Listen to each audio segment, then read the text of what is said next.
Hello দর্শক বন্ধু, প্রত্যেককে আমার ভিডিওতে স্বাগতম। এবং আজকে আমি এই ভিডিওটা বানাচ্ছি এই কারণ বিগত কয়েকদিন ধরে অনেকজনের কাছ থেকে অনেক কিছু শুনতে পাচ্ছি এবং বিভিন্ন পেশেন্টের বিভিন্ন রকমের বক্তব্য আমার কানে আসে। তো প্রসঙ্গে আসা যাক।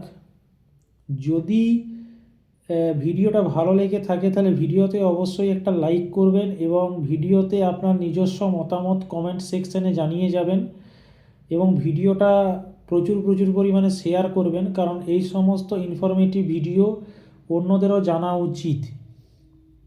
তো ঘটনাটা হলো এটা যে অনেক দিন ধরেই প্রচুর নিম্ন তাপমাত্রা আমাদের চারপাশে আছে। 7 ডিগ্রি 8 ডিগ্রি, কোনো কোনো জায়গায় 9 ডিগ্রি। তো প্রচণ্ড পরিমাণে শীত পড়েছে, চারিদিকে কুয়াশা, রাতের বেলাতে বাইরে বেরোনো একটু অসুবিধা, সকালবেলাতে শীতে ঠান্ডা জলে স্নান করতে অসুবিধা। সেই কারণে কিছু কিছু মানুষের এই ধরনের কিছু কিছু প্রবলেম হচ্ছে, যেগুলো একটু নোট ডাউন করবেন বা মাথায় রাখবেন।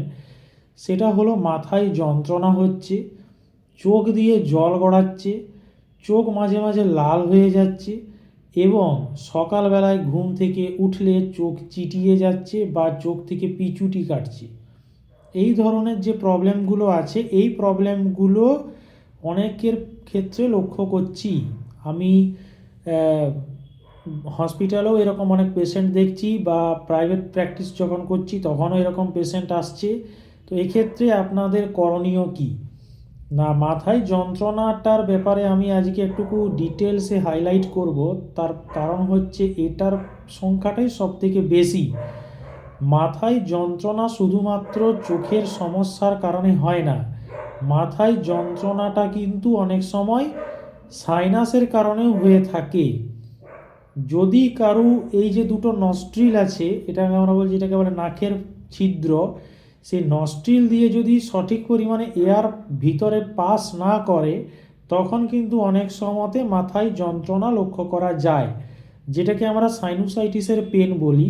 হ্যাঁ, তো নেজাল কনজেশন থাকলে এই ধরনের পেনটা কিন্তু হয়। সেক্ষেত্রে গরম জলের সেঁক, মানে গরম জলের ভিতরে তুলো দিয়ে বা পরিষ্কার কাপড়কে গরম জলে ভিজিয়ে নাকের চারপাশে, এই প্রসঙ্গে আমি বলে রাখি, নাকের চারপাশে মানে এই জায়গাগুলোতে আপনাকে গরম জলের সেঁকটা দিতে হবে। এই জায়গাতে যদি গরম জলের সেঁকগুলো দেন তাহলে কি হয় না, নাকের যে হাড়ের এরিয়াটা, নেজাল সেপ্টাম যে এরিয়াটা, এই এরিয়াতে যে কাফগুলো জমা হয় সেগুলো ধীরে ধীরে গলে এবং নেজাল যে বোনের চারপাশে তারা যে প্রেসার ক্রিয়েট করছে কাফগুলো জমে, তার কারণে আপনার যে পেনগুলো হয় সেটা কিন্তু ধীরে ধীরে রিলিফ হয়। আরেকটা ব্যাপার যেটা হচ্ছে, নাকটাকে একটু উঁচু করে যদি টর্চ দিয়ে লক্ষ্য করে দেখেন তাহলে নাকের যে মাংসল যে এরিয়াটা সেটা দেখবেন অনেক সময় জুড়ে যায়। মানে নাক যদি ঠান্ডাতে ফুলে তখন সেগুলো জুড়ে যায়, তখন আপনার যে এরিয়াটাতে এয়ার পাসটা ঠিকঠাকভাবে ক্লিয়ার হয় না, তখন নেজাল কনজেশন হয়। সেই কারণে কিন্তু অনেক সময় হেডেক হতে পারে।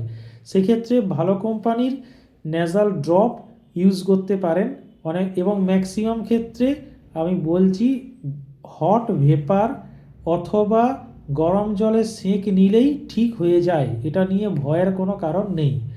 তাই যদি আপনার মাথায় যন্ত্রণা হয় এবং সেভিয়ার পরিমাণে পেন হচ্ছে, তাহলে সেটা সবসময় যে চোখে পাওয়ারের জন্যেই পেন হয় এরকমটা কিন্তু না। যাদের ঠান্ডা লাগার ধাত আছে, যাদের ইউসিনোফিলিয়া আছে, তাদের ক্ষেত্রে কিন্তু অনেক সময় ঠান্ডা লাগার থেকেও মাথায় যন্ত্রণাটা হতে পারে। এটা গেল প্রথম।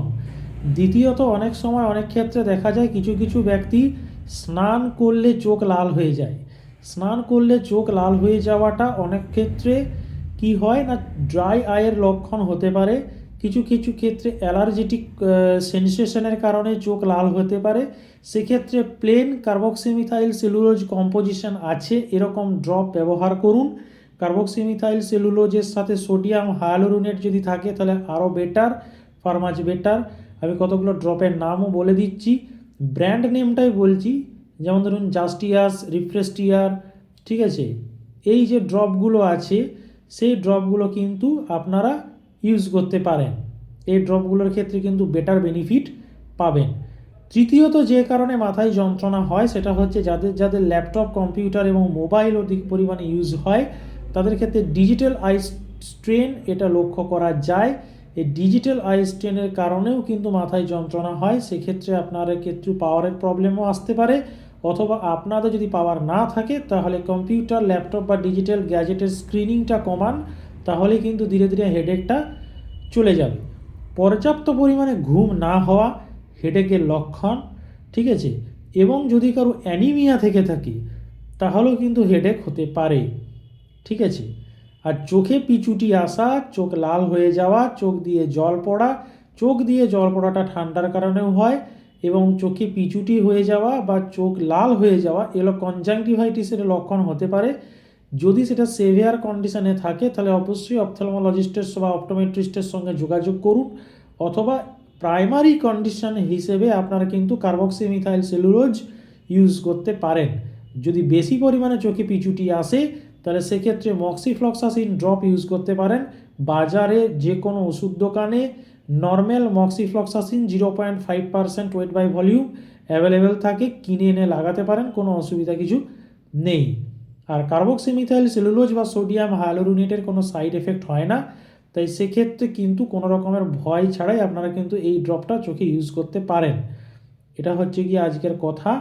যদি ভিডিওটা ভালো লেগে থাকে অবশ্যই ভিডিও লাইক করবেন, শেয়ার করবেন, কমেন্টে নিজের মতামত জানাবেন।